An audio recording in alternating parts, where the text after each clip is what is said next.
Si la main de Dieu n'est pas avec toi, mon frère, ma sœur, comment vas-tu traverser ce désert?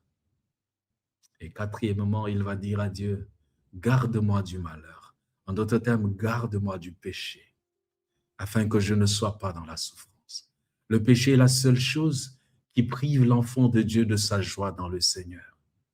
Jabez ne voulait pas reproduire le modèle de péché, le modèle de douleur qu'il avait hérité.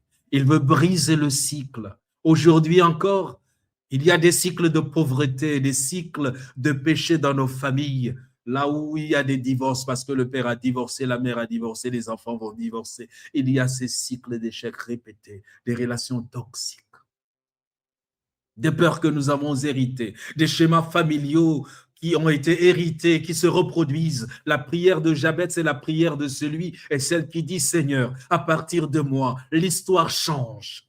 À partir de ma vie, Seigneur, l'histoire change. Le pouvoir de Dieu brise les chaînes que des générations entières n'ont pas pu briser.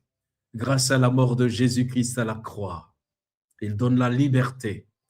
Il donne à chacun d'entre nous de se saisir de sa main. Cette main qui a été clouée à la croix du calvaire, qui porte encore les traces du péché. Cette main veut te secourir ce soir. Voilà pourquoi la prière de Jabez est une prière de transformation radicale et totale. Bénissons le Seigneur.